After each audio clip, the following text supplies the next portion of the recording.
பணம் இருக்கும் மனிதரிடம் மனம் இருப்பதில்லை, மனம் இருக்கும் மனிதரிடம் பணம் இருப்பதில்லை.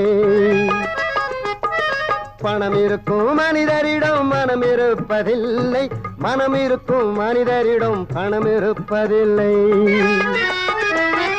பணம் படைத்த வீட்டினிலே வந்ததெல்லாம் சொந்தம், பணம் இல்லாத மனிதருக்கு சொந்தம் எல்லாம் துன்பம்.